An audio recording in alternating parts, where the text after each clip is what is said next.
कराची की 11 बल्दियाती यूसीज के ज़िमनी इंतखाबात का मैदान कल सजेगा। उम्मीदवारों के इंतकाल के बायस खाली कराची की जिला बस्ती की 3 काउंसिल पर यूसी चेयरमैन के इंतखाबात होंगे, जिसमें UC 4 new Karachi, UC 6 north Nazimabad और यूसी 13 न्यू कराची शामिल हैं। डिस्ट्रिक्ट कोरंगी की भी 3 यूनियन काउंसिल पर इलेक्शन होंगे, जिसमें यूसी 2 कोरंगी, यूसी 3 शाह फैसल और यूसी 8 लाठी शामिल है। जिला गरबी की भी 3 यूसी औरंगी टाउन, यूसी 1 और 2 और यूसी 8 में मोमिनाबाद में ज़िमनी इंतखाबात होंगे।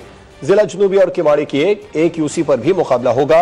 इंतखाबी सामान की तरसील का अमल आज मुकम्मल कर लिया जाएगा। और अमीर जमात इस्लामी कराची हाफिज नईमुर रहमान ने इल्जाम लगाया है कि 7 मई को होने वाले बल्दियाती ज़िमनी इलेक्शन में धांधली की भरपूर तैयारी कर ली गई है। इतला यह है कि पीपी अरकान के घरों में आरओज़ के साथ मीटिंग्स हो रही हैं। पहले जो हो गया वो हो गया, अब जमात इस्लामी ऐसा कुछ नहीं करने देगी।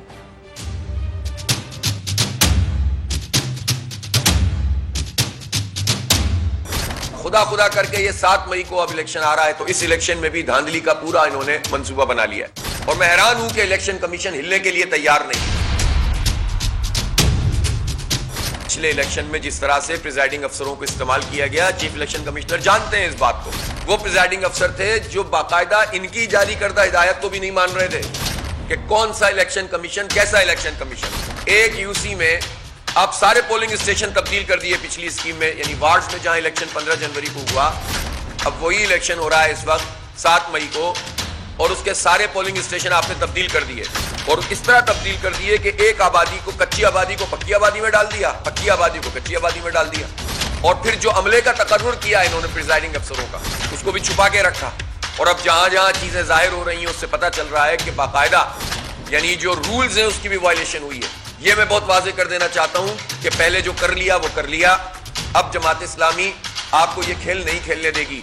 और जो आपके घरों में मीटिंग्स हो रही हैं मुख्तलिफ पीपल्स पार्टी के रहनुमाओं के घरों में, जिसमें आप आरओज़ को भी बुला रहे हैं, जिसमें आप प्रिजाइडिंग अफसरों को भी बुला रहे हैं, उसकी भी हमें इत्तला है। लॉ एंड ऑर्डर की सिचुएशन के लिए अगर मैंने इलेक्शन कमीशन को ये खत लिखा है कि आप रेंजर्स की तैनाती करें, तो इलेक्शन कमीशन पलट के जवाब भी नहीं दे रहा। इसका मतलब यह कि इलेक्शन कमीशन तो सिर्फ सिंध हुकूमत की सुनता है, पीपल्स पार्टी की सुनता है।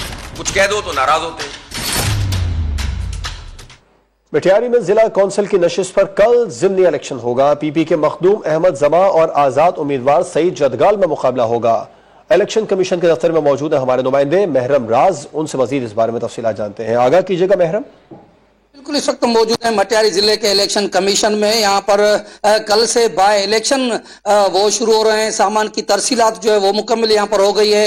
यहाँ कर मटियारी जिले में मैं आपको बताऊं कि यहाँ पर सिर्फ 2 ही कैंडिडेट जो है कि पीपल्स पार्टी के अहमद जमा है और दूसरे आजाद उम्मीदवार सईद जदगाल हैं, जिनके दरमियान मुकाबला है। डिस्ट्रिक्ट काउंसिल की एक सीट है, यहाँ पर 8 पोलिंग स्टेशन बनाए गए हैं, 29 यहाँ पर पोलिंग बूथ बनाए गए हैं। तमाम अमला जो है वो मुकर्रर कर दिया गया है, सिक्योरिटी के इंतजाम मुकम्मल कर दिए गए हैं। मजीद हम यहाँ के जो इलेक्शन कमिश्नर के ऑफिस हैं वहां पर मौजूद है, उनसे मालूम करेंगे सर क्या क्या यहाँ पर इंतजाम किए गए। सर इलेक्शन कैसे हो रहा है, क्या इंतजाम किए गए हैं, सिक्योरिटी के हवाले से आप थोड़ा बताइए। कल जो हमारा इलेक्शन होने जा रहा है 7 मई को, उसके लिए हमने तमाम इंतजाम मुकम्मल कर लिए हैं और हमने अपना अमला भी अपॉइंट किया है। इस अमले को हम सामान की तरसील कर रहे हैं।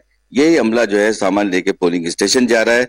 बिल्कुल, इनका कहना है कि कल का जो इलेक्शन है वो तरीके से उनका इनकाद किया जाएगा और खैर खूबी से यहाँ पर जो है वो इलेक्शन हो जाएगा। जी, अपडेट करने के लिए आपका बेहद शुक्रिया।